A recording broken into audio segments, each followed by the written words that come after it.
Hello and welcome. I'm Dr. Adam Dorsey, a psychologist in Silicon Valley and the host of Super Psyched, a podcast dedicated to supercharging your life. Each episode contains fun, high-quality interviews with experts looking at psychology from all angles. Super Psyched is your tool to get more of what you want in your life and less of what you don't. If I asked you what leads to success, what would you say? I imagine most of us think about schooling, work experience, and the quality of our social networks. But there are other things that really matter here. Research reveals a huge predictor of success is empathy. And that is the subject of this episode. As you will hear, empathy has an abundance of positive outcomes that improve our work lives, personal lives, and our overall health. Yet sadly, there is an ongoing empathy crisis today, and research is showing that the skill of empathy is dwindling in the face of social media and the overwhelming abundance of information today. Thankfully, help is here. Dr. Michele Borba has been described by CNN as the go-to parent expert and by the Today Show as the mommy whisperer. She's the author of several books, including Unselfie, Why Empathetic Kids Succeed in Our All About Me World. I loved her book, as have numerous luminaries, thought leaders, and book reviewers at the highest levels. I'm so grateful that you will have the pleasure of learning about empathy with Michele as she outlines why empathy matters and how to cultivate this game-changing skill. Dr. Michele Borba, who has asked me to call her Michele, welcome to Super Psyched. Oh, thank you. I am super psyched. This is going to be so fun. Thank you for the invitation. This is the best. And it's so cool. We were connected by our mutual friend, Donna, and I couldn't be more pleased to meet you. I loved the title of your book, Unselfie. Like, what a brilliant title. What an important thing to bring to the consciousness of everyone right now. And you've actually found it to be a measure, empathy and kindness towards resilience. Let's talk about, why is empathy so important? Oh, gosh, let me count the ways. Well, first of all, thank you for starting with that, because everybody thinks it's kind of soft and fluffy. But if there's any lesson we learned from the pandemic, it's absolutely transformational and probably the most needed element that we have to have in our lives. When social distancing came in, we began to see, and relationships kind of tethered away, and we had to rely on our digital screen. We saw mental health needs of our kids as well as us just plummet, because we began to realize face-to-face connection was absolutely critical. But other than for mental health, we now know that Harvard says it's the top employability factor. They're looking for get clients who can step into the shoes of their customers. It clearly makes you a happier person, because relationships are core. You want your child to live longer? Okay, then add empathy. It's the highest correlation to long and healthy lives. Academic success, voila. Those kids who are more engaged in a classroom, deeper thinkers, are kids who have empathy. And I guess the other thing is, it's going to help your child be able to handle a very diverse world, because you can start stepping into others' shoes and go, how would I feel if that were me? What a great concept that would be, huh? Incredible to actually leave the self-absorption, perhaps even the narcissistic experience of depression. A lot of people don't realize this. Yeah. Depression and anxiety are actually narcissistic inducing conditions, because all we can think about is ourselves in those moments. And one of the great ways out is by thinking about somebody else. Oh, boy, I learned that so much from kids who said to me that they were becoming more and more self-absorbed, and all of their friends were as well. They pinpointed it as because we can't read each other any well. But they said we also figured out how to solve it. It was actually, I'm sitting there going, this is called altruistic suffering in the textbooks. But they said what we started to do is make a text of all the kids we were worried about because they weren't getting mental health, their needs met because they couldn't meet the counselor. And then what we started to do was create driveway drop-offs. I went, what is that?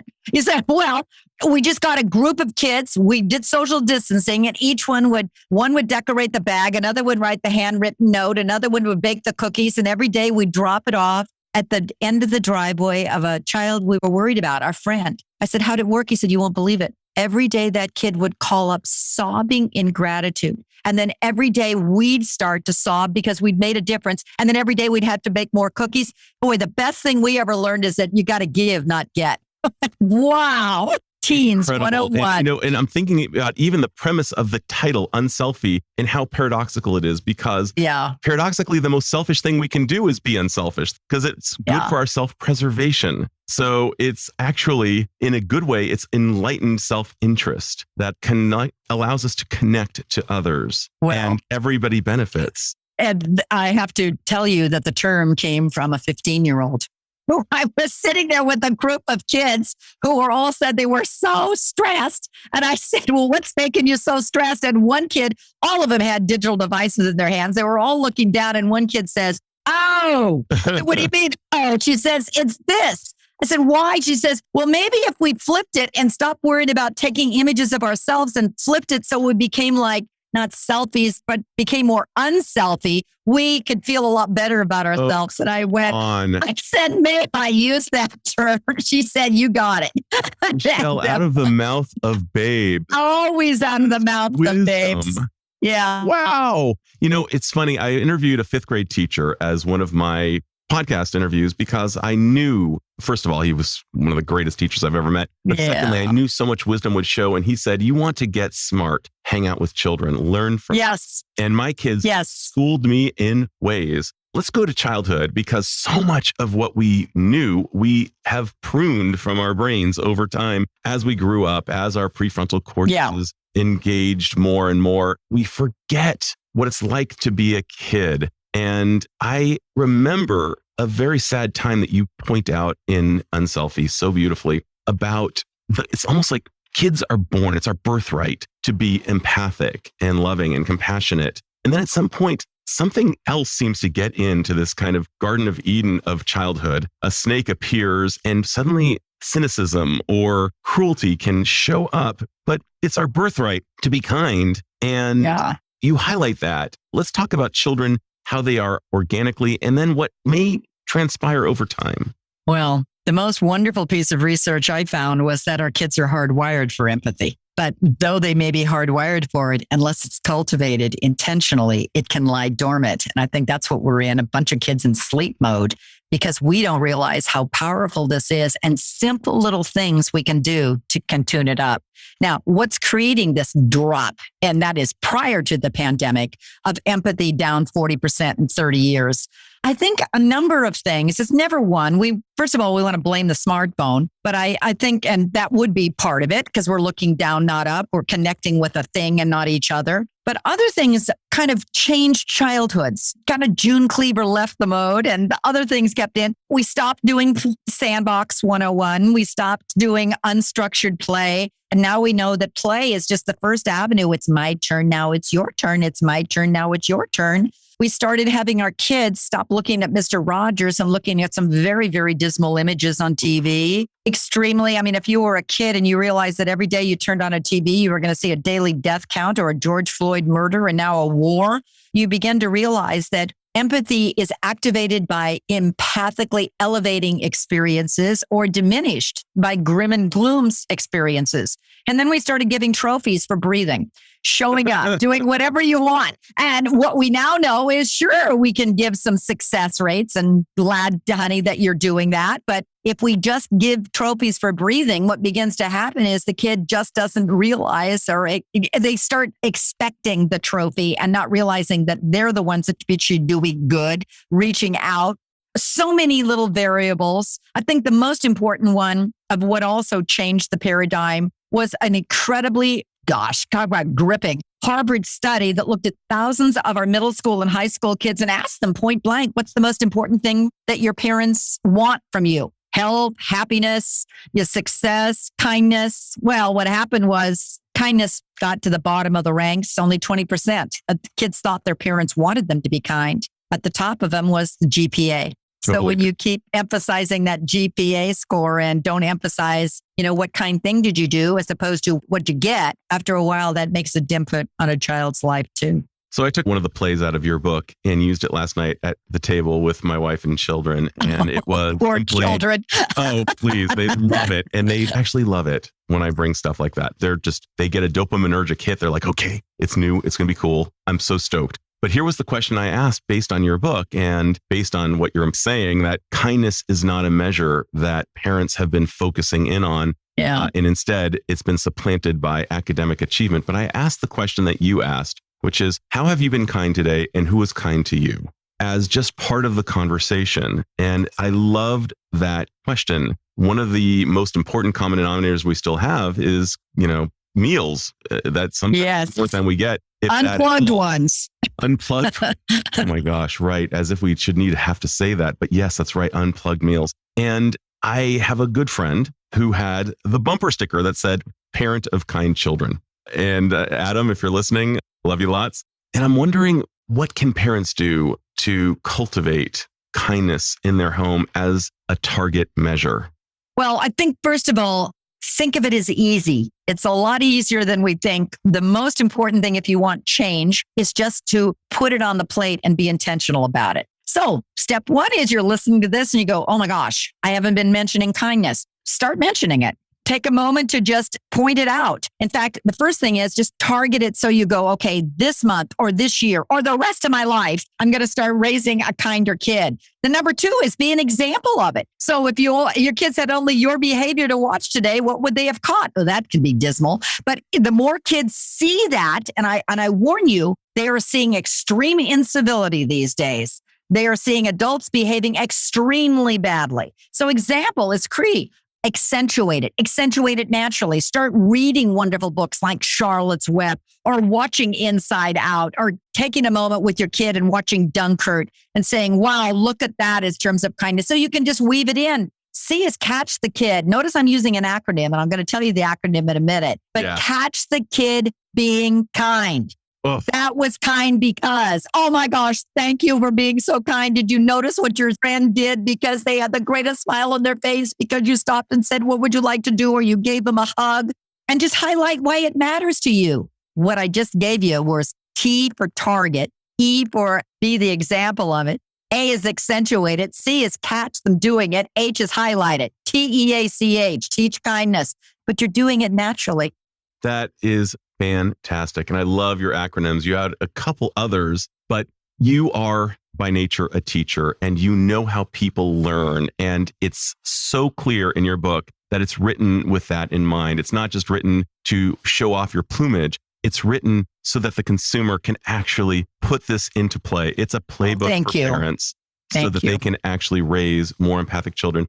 I want to go back to this idea, though, about birthright. You cited something that I have been very interested in, and that is that boys are born very empathic, that girls, as they're growing, if you were to put them side by side in kind of Brady Bunch format, what we would see is that the boys are actually somehow socialized to not be empathic, and the girls are through language, through skills, through behaviors. And I was wondering if you could kind of give a broad stroke example of how we may not be serving our children.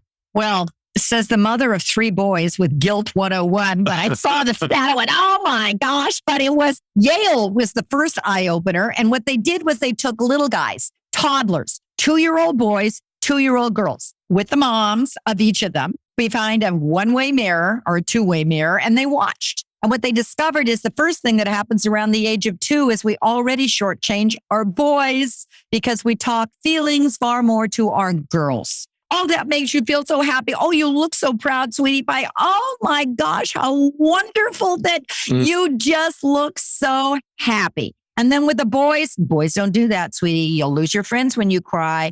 We don't talk feelings nearly as much. Now, we keep watching the age range and we keep watching the pink blue, and we see a divide by age 5.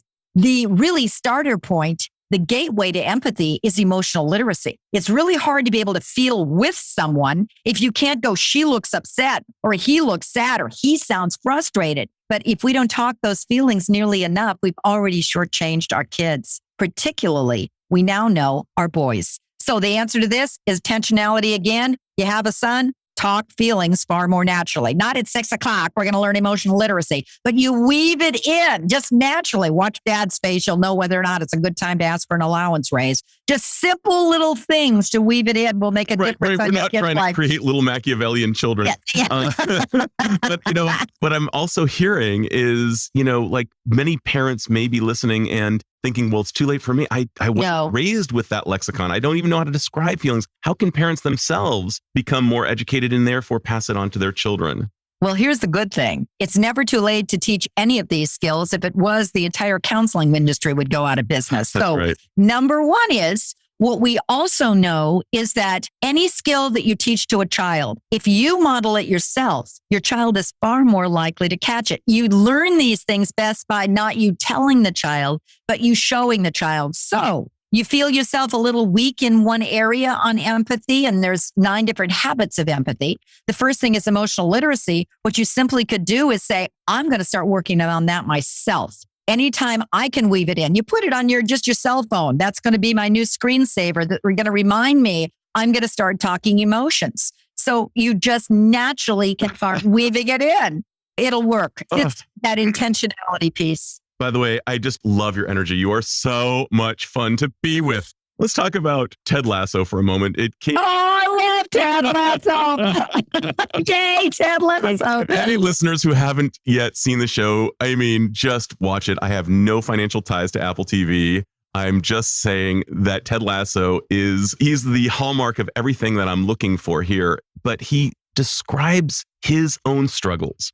And one of the things I often have to disabuse kind of some of the alpha males with whom I work of is that it's okay to own your mistakes in front of your children. They're not looking for perfection. And in fact, they can be far more edifying than your successes, especially if you're willing and able to unpack them with them. So I'm thinking, what would be a way, I was thinking that perhaps a parent could talk about his or her struggles and how they attended to them and some of the vulnerability, as Brene Brown describes. There's no courage without vulnerability. We need vulnerability. That being vulnerable in front of our children is a sign of great strength. How would you coach? I know that you're often called kind of what do they call you? The child whisperer, the parent whisperer. Aww. I think that one of the things I read about you was that you're the parent whisperer. But if you were whispering to parents right now, what would you be saying so that they could actually be able to unpack their vulnerabilities, be more Ted Lasso-like? Well, here's the power of parents. We are a lot more powerful than we give ourselves credit for. But one simple little thing that you can do is start owning up to your own frustration. So the next time that you're frustrated and you know you are, or you're struggling because you're saying inside your head, kind of mumble it out loud. I'm so frustrated because I can't figure out how to boot this computer up. Now, the interesting thing is, first of all, your child will be eavesdropping. Sometimes we don't think they're listening, but actually they are. They come with video cam recorders and they will play us back at the most inappropriate time. But first of all, say it out loud, not all the time, but periodically. The next thing that you will be doing is first owning up to your vulnerabilities, and the kid will go, I guess it's okay to say mine out loud. What a glorious concept that is. Another thing that you can do along the way is that you can also start doing what good old Fred Rogers would tell you to do. Say something positive that you're going to do to just kind of lower the worry or the fear or the struggle or the failure. But that's okay. I'll get through it. If you come up with one positive mantra, like I'm strong, or it'll be okay, or I got this, and you say that each time, the same one, I got this, pretty soon the funny thing is your kid will start repeating it and your voice will become your child's inner voice. That's so amazing. But pessimism is so pervasive right now. And if pessimism keeps on going, it becomes permanent. It becomes really personal. It becomes pervasive. Who's going to help the kids stop the pessimism? You can. And the simplest way to do it is not with a worksheet or another fancy tutor, but it's just simply repeating out loud what you're going to say inside your head. Or you can also come up with a mantra in your family. Many parents are doing that, and they just brainstorm different kinds of mantras, put it on the refrigerator on old poster board, and then have all the kids and you and everybody, the dog, vote on which one you like the best. That's our family mantra. We're strong together. We got this. I love this. We're strong together. We've got this. The old African proverb is, if you want to go fast, go alone. If you want to go far, go together. And then I'm thinking about kind of grafting that with the idea of frustration tolerance, which is something that is actually something I'm not fabulous with. Hanging in there, talking to myself as I'm dealing with a tough, arduous task and puzzles, Wordle, getting through it, talking to yourself as you deal with something challenging, looking at this computer that won't boot up and the frustration that you're feeling in the midst, and sharing the frustration with your children as well as the optimism that I will figure it out. I haven't figured it out yet, but it's that Carol Dweck growth mindset that you're describing so beautifully of I've got this, I will figure this out. I've got internal resources that I can call forth. I have external resources. Perhaps I might need to call my brother-in-law and ask him. He knows a little bit about this, but I will get through this. And I love the concept of we, and it's not just me. You're actually going with that Muhammad Ali poem that you describe in the book, which is that he said at Harvard, the two words, me and we, me, we. And we forget about we. Yeah. We do, because we become a very competitive, individualistic society. And what we've got to keep in mind is that our children are going to be happier with we, and they're going to be happier exposed to others. One little thing, though, in this, let's be fair, in 2 years of social distancing, the commonality that I'm now hearing across the country, and I just got back from Abu Dhabi in the Philippines. The fascinating thing is they're seeing the same thing there. And that is because kids haven't been exercising their we muscles. Hi, how are you? Hello, I'm good to see you. They're feeling more anxious. Separation anxiety is kicking in with their kids. They're feeling lonelier. Those are all predictables. Don't go raising the white flag and go, oh my gosh, now what I got to do with my kid? Empathize. Why is he feeling that way? Because children by nature need to have others around them, and they haven't been able because we want them to be safe. So what do? Well, let's look at empathy and friendship skills. The first 3 friendship skills, social skills that are so easy to teach, that are the beginning phases of empathy. Doesn't mean you're going to empathize with, but at least you know the other person exists. You can start modeling those as you're walking with your child to the supermarket or around the street. Intentionally start saying hello more to others. Wave towards others. If you're wearing a mask, it's tough to see the smile, but you can smile with your eyes. But the first skill that kids need is just hello. It starts the connection. The second skill that kids need is eye contact. They're looking down, not up. So they look wimpier, they look less confident, and they don't know the other person exists. And you can't recognize a person's facial expressions by looking down at the street. So starting at age 2, always look at the color of the talker's eyes. If you look up, you actually are looking at the child's face. As a teacher, I had kids who were very shy. So give them a little bit of, okay, just look right here at the bridge of the kid's nose. He won't know the difference. Give him some safety. Or for right here, look at behind that kid. Pretend there's a dot right there. You want your child to look up. I don't care what you do to help the child. And the final thing that's really interesting, Adam, is they use encouragers. They say, good job, high five, elbow bump, watch a football game, watch a baseball game, and watch the losing team or teammates and point that out to your kids. Or when you're playing chutes and ladders with your child, make one rule. You got to stick by the rules of the game, but you also have to encourage the other person at least 3 times before the game is done. And they'll get into the practice cycle of it. And what happens is their social skills will improve, their anxiety will go down, and their level to be able to empathize with somebody will start to go up because now they feel comfortable with another human being. You know, it's interesting. I'm listening to unpack these really exercisable skills, such as look at the bridge of the person's nose or behind the person as you're trying to do it, whatever it takes. You're describing actionable skills. You're also speaking to something that you spoke of, I believe, in your TED Talk, and you simply said, don't give up on your child. And I think that's so important that we can easily give up and that we need to convey positive messages about the target. You not once said anything along the lines of, you're doing it wrong. You're saying, here's the target again. Here's the target again. Here's the target, rather than you're doing it wrong. And when we hear you're doing it wrong, we hear something, you hear an aversive sound in our head, and it actually physically hurt. And I love that. I'm also finding myself wondering, a lot of us have become very literate around introversion. And I'm so glad for Susan Cain and her TED Talk and her book. Yeah, me too. And it's just so important to understand introversion. And some parents of introverts may think, I don't need to teach this to my child. They're introverts and it's disrespectful. What are your thoughts on somebody perhaps giving you pushback of that form? Oh, I'm thrown by that because the bottom line that we're trying to do is help our kids be able to thrive in the world. And the world is a we place. Hopefully it's a we place, or at least it's with others. And if a child becomes more and more and more introverted, and we don't help them be able to practice those skills, which they desperately want, but they don't know how. Don't assume your child knows how to be friendly. Don't assume that your child knows how to walk into a door, knock on the door for the birthday party and hand the present and say, hi, how are you? The more we role play those with our child, the more confident they're going to be. And confidence has a part of life.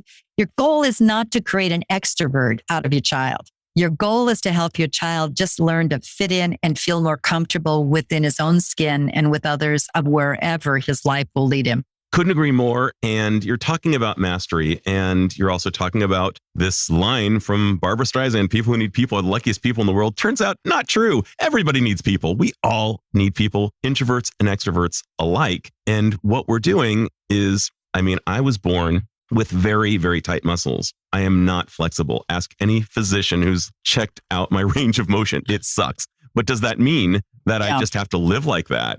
And I like to think of introversion, extroversion, and various other things that we measure our tendencies and personality traits on as being stretchable. It doesn't mean that we are assigned and confined to that reality. We can grow. And I love that you're describing, that this is a learnable skill. What would be some other basic ideas for a child to be more comfortable with people? A parent who says my child is a bit awkward with others, how would you help them? A couple of things that are really interesting that are going to take right from the textbook. The first thing, watch your labels. Don't use the word shy. Philip Zimbardo did a great study, and he discovered that as soon as you use the word shy, and some kids are, but as soon as you use it, it almost becomes part of the child and he assumes it, so he's more likely to become it. There's a biological predeterminer of it, but watch it. Example, I have 3 kids. The oldest was a bit SHY, but I remember reading that research, dropping him off at a play date. The mother opened the door, looked at my child and said, oh, he's a little shy. And I remember going, oh gosh, don't let him be labeled. So I immediately flipped it in my one moment of, no, he's cognitive. He always watches kids first. And all of a sudden, everybody now assumes my kid is the smartest child because I flipped it from shy to cognitive. Flip it. Flip it. Watch the labels. You act how you see yourself to be is absolutely a critical piece on that. And the second thing is we now know that shyer children, there's that word again, are going to be more reticent. Of course they are. But research also says that one of the things we've got to do with that child, first of all, is don't push them too fast into the middle of them. They usually are watchers. They'll watch from the outside and let them watch for a little bit. And then what you may want to do is point them into the direction of one child or somebody who's sharing a similar interest. For instance, the kindergarten child, you drop them off first day of school, don't coddle them. That does not help at all. But instead, sitting there, watch for a little bit, don't say anything till he starts to build up his security and then go, oh, look, there's John over there. You know, John, don't say anything. He'll start to walk towards that child. Or third idea is rehearse it. Research is really clear. I love Norma Feshbach's work from UCLA, but she says the best thing we can do is role play it. Role play it. So let's play. You're going to be going to the birthday party. This is not a public domain and you're not putting this on video. You're just doing this in the safety of your own home. And you're saying, okay, what's the first thing that's going to happen? Let's role play. I'll be at the door. I'll be the kid. You knock on the door. Knock on the door. Good. Hello. How are you? What are you going to say to me? What you're actually doing is softening it so the child feels comfortable doing the first thing. Role play the first thing, and it becomes the entry point so the child gets his foot in the door. I love that. And labels are so important. We begin to acquiesce to the limits of the label. If we're told shy, that's not good. Cognitive, thinky, that's good. Slow to warm, but warm, better than shy for sure. I'm really taken also by the idea of rehearsal and how crucial that is. I remember being a 5th grader and wanting to get on the dance floor with the other kids and just being so scared. And Robin Savis, who was the youth group leader who lived around the corner from Congress Springs, where you taught once a blue moon ago. Isn't that funny? She just said, Adam, here's how you do it. And I needed somebody just to rehearse it with me. Yes. I was slow to warm for sure on the dance floor. And these rehearsals are a big deal. We take them for granted. We do them all the time. We wouldn't even think about breaking them down into smaller steps. But when we're able to see it from the vantage point of kind of the is it the Lilliputans who are the small ones? I forget. But from the vantage point of smaller people, it really helps. Let's talk about upstanders, because you bring that up. And what could be more important than raising a child who's willing to be the one who speaks up and is an agent for good change? How do we cultivate upstand? First of all, what is an upstander, and how do we reduce the likelihood that they are merely bystanders, our children? Well, a bystander is a child who would stand by and watch hurt or cruelty or unkindness, or support the kid who is the bully. And the bully is the kid who's intentionally causing another kid pain. And there's almost always a power imbalance. You tell a child, a bully isn't just a little fluke. It's an intentional causing another kid. And there's a power imbalance. So the bully is actually a little bit more powerful, more assertive, or more popular than this kid who can't hold his own. So now you've got kids watching. What we now know, I spent most of my life, I've started all of this, by the way, working after school shootings and working in Columbine. And I began to realize that the key was a lack of empathy. But if we can mobilize the kids on a school side to be the upstanders and speak out, it could make a difference. That said, number one is kids say they want to be upstanders. They can't stand watching the cruelty. This is the majority of the kids, but they don't know what to do. Oh, once they told me we don't know what to do, what I began to do was come up with a list of things you can do. And then we role played them. Middle school, when I go and do middle school assemblies, we do a number of different strategies you can do. Strategy number one, and we actually bring up kids who are going to role play. I'm a bully and I'm the kid who's watching, and I'm the henchman who's going to support the bully. And I'm the kid who's the victim who's going to be taking all of this. What do I do? The thing that kids said is the absolute most, I never thought of that moment, was I said, the worst thing that what bystanders do is stand there near the bully. The easiest thing that you can do is don't give the bully power. That's what he wants. Instead, draw the power away by walking away from the bully. Get a couple of other kids to be with you. Kids in the first row go, oh, that's really smart. I never thought of that.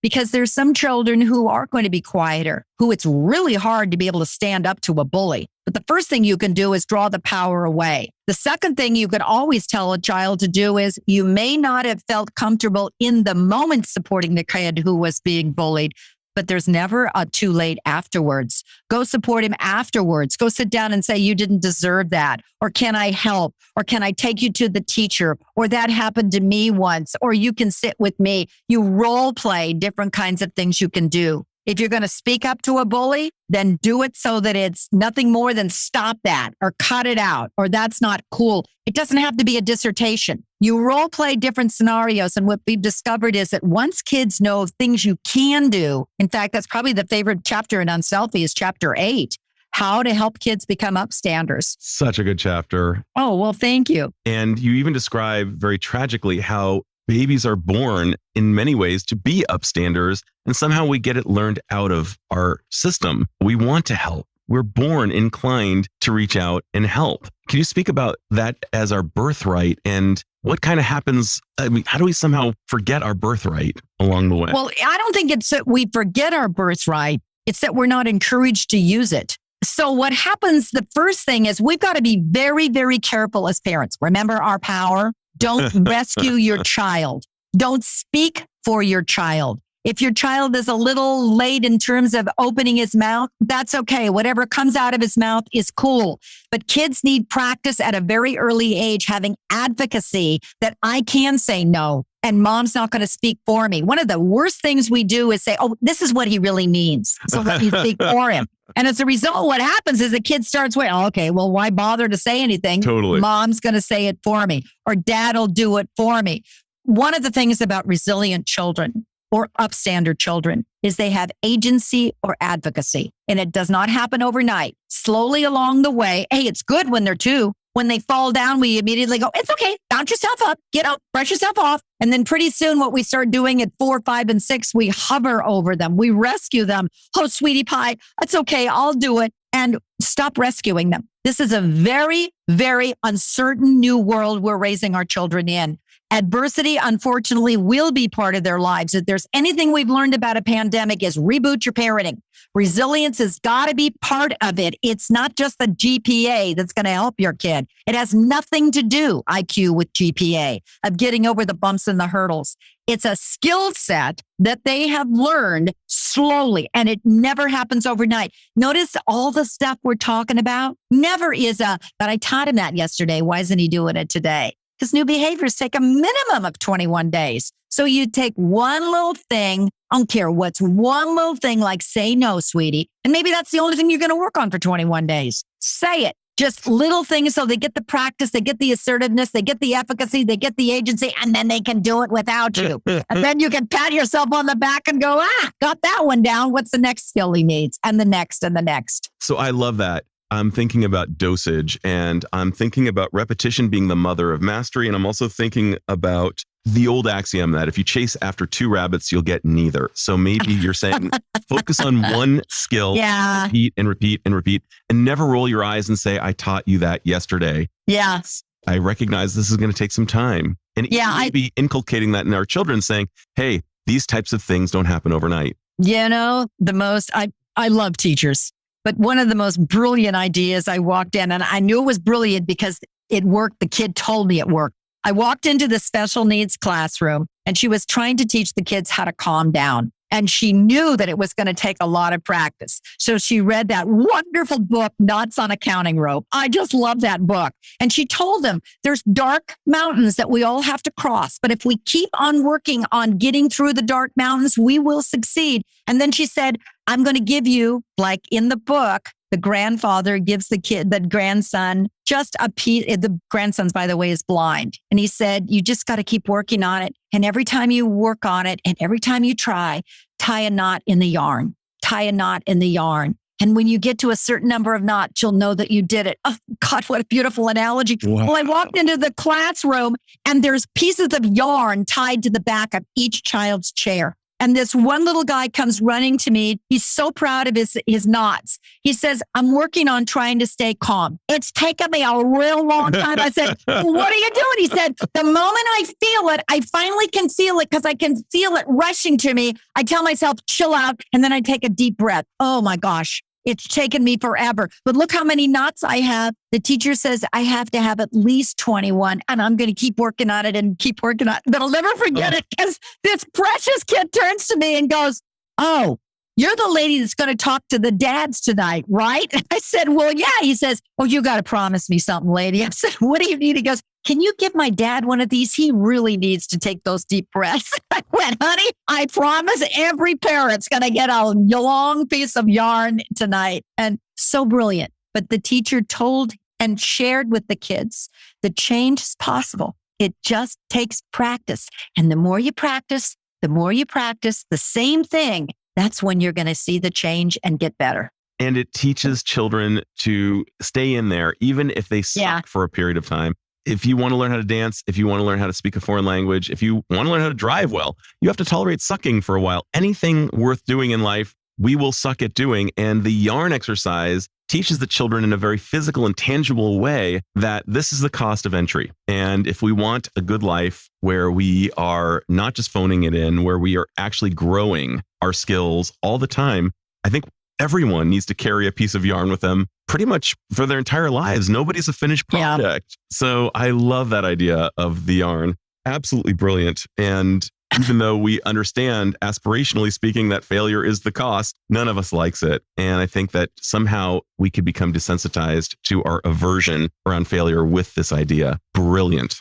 Well, here's another thing. Thank you very much. And there's so many simple little ideas. And the only reason I'm sharing these is because a kid said it worked. It helped. But in your family, you just mentioned this. Failure has got to be an option. It's part of the world. And what happens is so many of our kids are raising the white flag I just did a focus group with a whole group of middle school kids, and they all said, we feel like we're failures. I said, why? Because I think we're such perfectionists that we don't see the gains anymore. I said, well, that's what you got to do. You have to reframe everything to make it a gain. So what you do is you just take it for how many did I get right yesterday and go one step more. If you got 35, then go for 36. If I got 37, then go for 38. It's one step more. An Olympic coach never says you might as well give up because you're never getting the gold medal today. You just look at how many seconds did you do and swim today? How many seconds are you going to swim tomorrow? Take it one step more, one step more. And if your kid can't get over the notch and he's stuck, then help him. Example, I had a music teacher named Mr. White who was driving me to early retirement at age 7. I hated piano because he made me play a piece. And if I made one mistake wherever I was, start all over again. So all I would do was worry about making the mistake. And I hated music. Oh my gosh, bless Miss Thompson because she was my next teacher. Yeah. And what she did instead was say, Michele, let's just figure out what your stumbler is. What's that one little thing that's getting in your way? And we'd practice that one little bar or that one little piece, or in a classroom, it said one little borrow and carry from the other side, or whatever is getting in your kid's way until your child feels like, okay, I got it. Now start from the beginning. All of a sudden, I love piano again because I weren't worried about the mistake. I realized I figured out the stumbler and got through. That's what thriving is all about. It's getting through the piece and helping your child go, you got it, sweetie. Let's just work on that one little section. You know, I often think about that 10,000 hour rule that's cited by Anders Ericsson initially and wrongly cited, I believe. But he talks about deliberate practice, and getting rid of the stumbler is actually deliberate practice. Just repeating from the very beginning is not deliberate. It's just being an automaton and really uninspiring. But she helped you identify, here's the rock. Yes. Let's get the rock out of your shoe. Yes. And why don't you send a note to Mr. White? Yes. Because it's in reality, here's the piece that you've just mentioned some things. There's such simple little evidence-based things we can do. But if we do them repeatedly, we help our children be more likely to shine, struggle less, and boost that empathy that's going to help them be able to be happier critters the rest of their lives. So true. So let's talk at the very outset. You said that empathy is often misconceived to be a soft skill and therefore fluff. What are some of the other misconceptions around empathy as a skill, as a verb, as you so beautifully describe it? Oh, thank you. I think the biggest misconception about empathy, only because I've done a lot of public speaking and parenting groups, is when I say it's teachable. Everybody's mouth goes, really? I thought it was innate or locked into DNA. So I think the first step is, when we're talking about empathy here, we got to know that we can make a difference and we can teach it. Second of all, it's not just feeling with someone. It's made up of habits, and each one of those habits, simple little things. For instance, another simple little thing, people like us who read literary fiction, like All the Light You Cannot See and Bel Canto. Sorry, 50 Shades of Grey doesn't make the cut. But if you read those kinds of books, you're more likely to step into the shoes of the character. If we're in literary fiction book clubs as grown-ups, our own empathy expands. Well, we can do the same thing with our kids. We can be more selective on the books that we read them out loud at night. We can maybe, as they become middle school kids or fourth graders or whatever, and they start pulling away, get some book clubs for your daughter or your son. Feed them pizza, but get them together. Find some great old book. When I ask kids, blows me away. When I ask a group of middle school kids, and I've asked dozens of them, what's the one book that should always continue to be assigned in your school that every kid should read? You know, you can do 50 questions on this one, and I bet the average person won't get it. I love that. Yeah. Brilliant. And what are some of your favorite books? Well, I'll tell you what the kids say. Yeah, I'm all ears. The Outsiders. That's 50 years old. What do you like about it? And they all go, well, it helps you understand what it feels like to be excluded. It makes you understand why inclusion is so critical. Wonder. Why is Wonder such an incredible book that every kid loves across the country? Because now we can feel with that kid. We understand what it feels like to have a problem speaking. We now know what to do. The Long Walk to Water.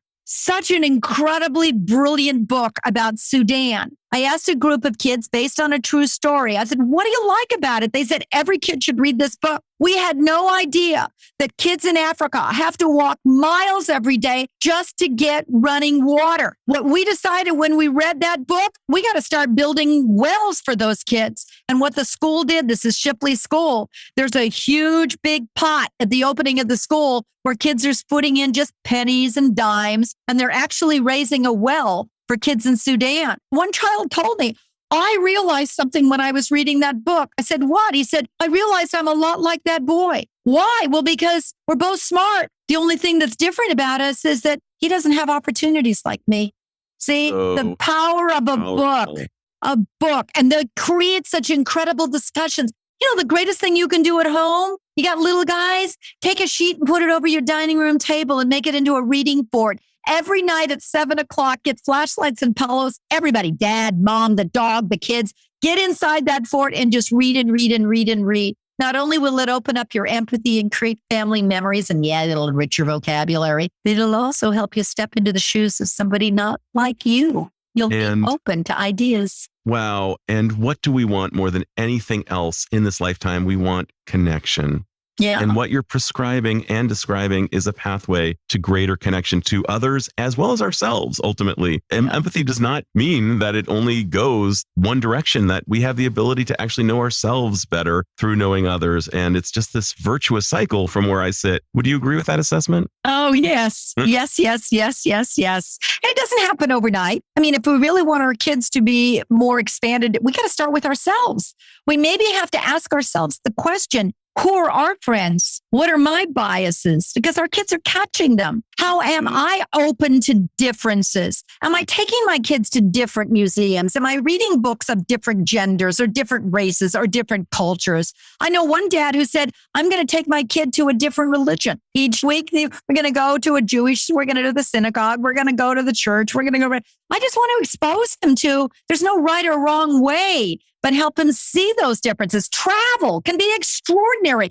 One of the best things I've ever done in my life, I've been in 93 countries, but you don't have to buy a fancy cruise. There are incredible YouTube tapes that you can expose your kids to different places. So true. So you are a font of great executable tips. What are some of your all-time favorites when it comes to raising kind children? What are some of your other favorite, just if a listener was just to, Okay.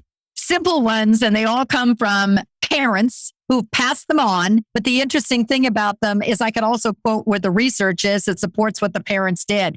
Judy Baggett, she wants to have her girls who were little grow up to be kind kids. She also wants them to be smart, but she also wants them to be kind. So she came up with the simplest rule, one rule, age 2 and on. And it was called the 2 kind rule. Every day in this house, you got to do at least 2 kind things. Now, she also brainstormed. She had brainstormed. If I looked at her refrigerator when the kids were growing up, there was like, open the door and smile. When you're little, it's simple little things like share or say, would you like one? And then every day when they walked out the door, she'd remember the 2 kind rule. And then every day when they came back, the wonderful thing around the dinner hour was, what kind thing did you do? And what was the impact of your friend? The fascinating thing is I've now watched her girls grow up. They're in their 30s. They're extremely kind. They're also smart, but it was the 2 kind rule every single day. It's one thing that she decided to do. What's my value? What do I want my kids to do? But notice it's repeated. Here's another one. Martin Hoffman. I love Martin Hoffman, the guru of gurus. 40 years he's been trying to figure out what create highly empathetic, well-behaved kids. And he said the greatest thing we can do as an inductive discipline statement. When your kid does something that crosses the line, call him on it. But the first thing you do is say, I'm really disappointed in that, not the kid, in that behavior. Point out what the behavior is because you were unkind or you didn't share. And here's what I expect you to do next time. The fascinating thing is Hoffman discovered that if you do that at age 2 or 18, you're more likely to get an empathetic kid, not the first time, but you keep doing the same thing. I'm disappointed in that behavior. Here's what I expect. What are you going to do differently next time? Simple thing. I love the other question is feels plus needs. Feels plus needs. Once your kids understand feelings, they have a word chart and they can say them.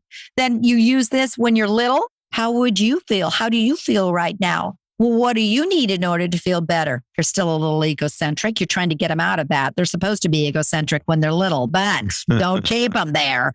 As they get older, how does your friend feel? Or what does the kid on TV feel? What does he need? Or what does that character need in order to feel? So what are you going to do about it? Offering altruistic ideas, just experiences and examples. See, there's simple little things. Those are also research-based, but parents adopted those in their house. They didn't do all of them. They did one of them. And as a result, they got the results. I think that's fantastic. And I love the idea of separating the person from the behavior and externalizing the behavior and saying, let's get to this. Let's make this. Yeah. And it really avoids shame, which is about the person. Shame is, I feel like I'm a bad person because I didn't do this thing, rather than I didn't do this thing and I have to hit it next time. You know what? Bingo. Because now we know, once again from the science, shame reduces empathy. For sure. Guilt can actually increase it. How would you feel if that happened to you? All of a sudden, not too much guilt, but a little bit of guilt. Little guilt goes a long way. Guilt, especially when the kid has a strong moral identity. He knows what that family stands for. And don't assume your child does. One more story on that one. The best one of they ever, Mia is an extraordinarily, oh my gosh, is she a kid that is just, actually, you'd call her altruistic. She was in high school and a group of high school teachers, when I was interviewing the teacher, said, don't interview us, go interview that kid. I said, why? Because she has such extraordinary integrity. Figure out how she got that way. So I finally pulled this kid aside and said, okay, Mia, every single teacher wants to know how the heck you develop such altruistic, incredible kindness. She actually laughed and she said, quote unquote, it was how I was raised. I said, okay, Mia, tell, how the heck were you raised to be able to turn out like that? She said, it happened when I was 6. My brothers were 4 and 2. My parents called us into the family room. There was all these chart paper and marking pen. My dad said, sit down. We're going to try to figure out right this minute what kind of family we want to be remembered for. What a great question. So on the spot, he said, there isn't any right or wrong answer, but mom's going to write down the words and we're going to just keep brainstorming until we run out of space. And so pretty soon, Mia said, mom was writing down respectful and responsible and honest and kind and truthful and all of the above until we ran out of room. And then voila, dad said, okay, now we vote on one. What's the one we want to be? We chose at that point, caring. I said, okay, so how'd you become caring as a family? She said, oh, get out. It was impossible not to become caring. My mother must have said it 50 times a day. She dropped me off at school. Remember, we were the caring duns. If I did something wrong, was that a caring done thing to do? We'd watch TV. Wow, are they caring duns? My parents said it so much, we became it. That's I the heard key. about a school that it embodies learning from doing, and the students there have almost becomes a joke because they all know, yes, we learn from doing. And yet the results are there. They learn a lot more by doing, as you and I both know. That's so great. And I'm thinking about how you're basically describing a legacy. You're describing, in some ways, a eulogy. I'm not trying to be morose here, but like, this is how we will be remembered. Yeah. And Stephen Covey, so brilliantly in his timeless classic, 7 Habits for Highly Effective People, describes the eulogy question of like, how do you want your eulogy to sound? And getting children oriented toward this idea of what we do matters, what we say matters, and how we act kind of goes on the permanent record. And we want to do better. Not the permanent record in the sense of we are bad if we make a mistake, but we improve by correcting our mistakes and being more conscious and imbuing our lives with that one word, in this case, caring. What a great measure. Is there anything I should have asked but haven't so far? No, back to that, those simple little things that we do that can have a lasting legacy on a child. Maybe the piece that we all need to do that sometimes in our hurried, harried, stress-filled world we're failing to do is so easy. Put pause on your own life for just a minute and sit down and fast forward your kids to pretend they're in their 40s or 50s and say, what are the values or the virtues I want to see most in those kids? Yeah, you want them to be happy and successful, but what are the character traits you're hoping to see? That's what the Dunn family was doing. And what you could do at this point is if you come up with one, no more than 2, like I wanted to be honest and respectful, or maybe your spouse has a different one. I want him to be responsible and, trustworthy or kind. Grandma may have a different one. Everybody pass on what matters most to you. If you identify it, you will find dozens of simple little everyday ways to take those up a notch and reinforce them in your child. And you'll be far more likely to have that child become what you hope they become 40 years from now. Just I love that idea. And I'm just thinking of a funny pun that you could actually write. We are done, DUNN, but we are never done, DONE. We're always, that's perfect. We're always a work in process. And I'm thinking of my father who's going to turn 83 this month, actually. One of the things that I always cite, he's this guy who's constantly trying new boundaries to improve himself and in the lives around him. And I like that idea of we're never done. We're always a work in process. Yeah, I love that case study of the Dunn family. So if there was let's imagine just for a second that you suddenly became a wizard and you were able to give all of humankind one skill that would improve the lives of the individuals as well as society at large. What would that one thing be? And how do you imagine it would impact society at large as well as the individuals within it? Oh my gosh, that's so difficult. But I think the first piece is back to realizing how powerful you are. Let me just explain this one. I've been to a lot of very dismal places in the world from just my own work as a psychologist. And it was sitting on the killing fields in Cambodia that did me in. I had a nosebleed. I was crying so hard of how could people be so cruel. I stood up trying to get my out together after looking at a slaughter and a genocide that was and I walked outside and there was a little teeny card table and they were selling a few books. On the spot, I see this one book and it was called The Altruistic Personality by Samuel Alliner. I picked it up and bought it and it changed my life. I passed this on. It's amazing what one book can do. He's a very famous social psychologist right now, but his family was slaughtered in genocide in Warsaw, Poland during World War II, Jewish population family. And now he wants to know why he's the only one that lived because of a perfect stranger named Bewinda, who said, Samuel, as all his parents and siblings are going onto a boxcar, I will save you, run as fast as you can and hide. She saved him. His whole life now, Samuel, at age 12 and continues, wants to find out what trait Bewindas of the world. He interviews dozens of rescuers. You're not aware of how many people risked their life during World War II to save perfect strangers because an altruist doesn't look for the gold star. They just said, that's what I have to do. But he interviewed them and asked them, how'd you turn out that way? And every one of them, back to Mia, said the exact same thing. It was how I was raised.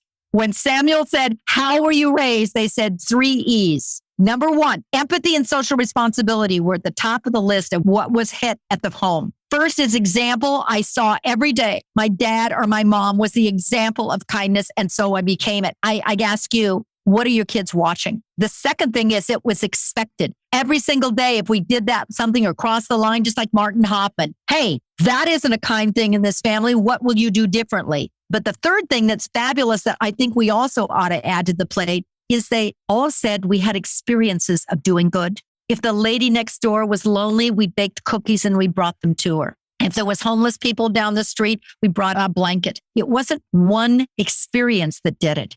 It was this buildup until we finally saw ourselves as caring people and we had to do good. I think the lesson here is we have a lot more power than we give ourselves credit for, but it's those simple little everyday moments that can make such an amazing difference in a child's life if we take the moment and realize we have to. It's a different world. This is what we want, are caring, good, strong kids who can live well without us. And that's where we're going. What a beautiful, beautiful prayer you have just uttered. Oh. I am now beginning to actually think that we should have a department of empathy, a department of kindness, a department of something like that nationally, statewide. And I would nominate you as the leader, as you give me a look that definitely tells me you're not necessarily game, but think about it, because I love this idea of if we know unequivocally through research that this will be to the benefit of all people at such a primal level, at such a fundamental level, that will help people thrive. Spoiler alert, her latest book is called Thrive, which we'll talk about later. this is the precursor to thriving. And I think that that your message needs to be heard on the national and international level. So I'm so grateful to you, Michele, for your time, for how you've decided to invest your dash of life, how you're using your time on this planet. So thank you so much. You're so welcome. Thank you. I just enjoyed it so much, but let's go off and do something to make a difference on our kids' lives. And we can. I'm with you. This is Dr. Adam Dorsey thanking you for listening to Super Psyched. If you know anyone who might like it or who might benefit from listening, share it. And if you like the episode, please hit subscribe.